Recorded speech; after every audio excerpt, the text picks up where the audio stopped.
Ayos ka lang ba? Ayos lang ako. Teka lang.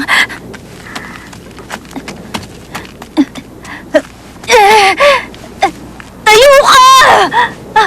Makasama ka naman!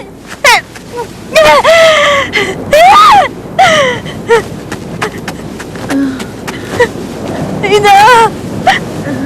Ina, subukan mong umupo.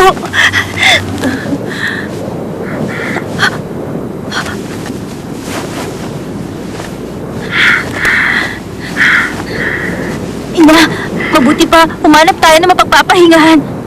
Kaya mo pong tumayo?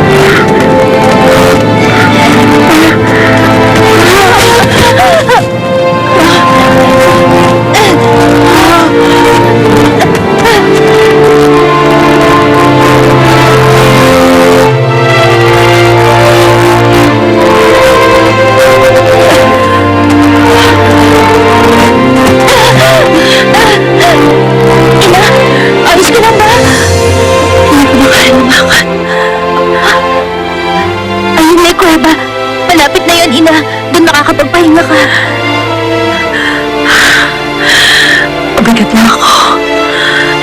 Iwan mo na ako. Hindi ka pabigat. Saka huwag ka nang umiyak, ina.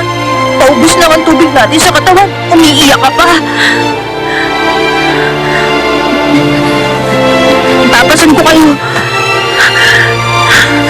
Lalo lang ako magiging pabigat sa'yo. Tama! Pabigat ka nga, ina! At dahil pabigat ka, kailangan kitang pasanin.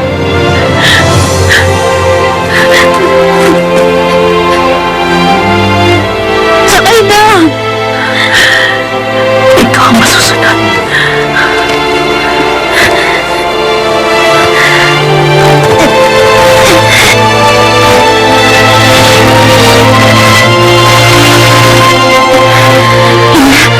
Pangalagaan kita.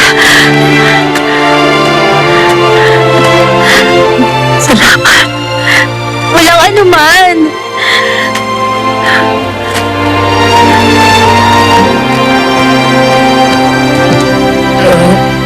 Nagkakamali na. Gising na siya.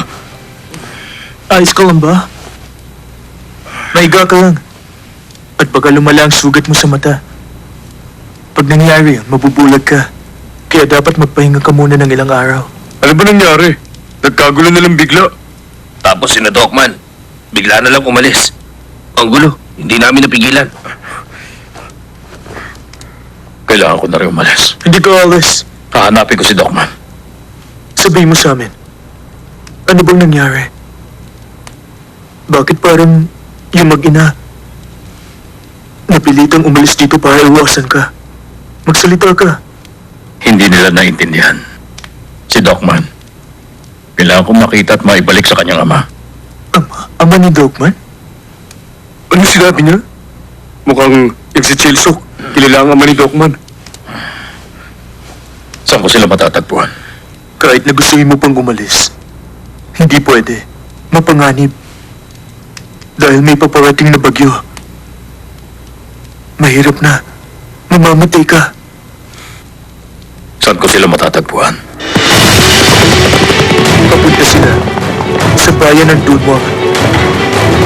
Hindi sila handa sa paglalakbay, kaya malamang hindi sila gaano makalayo.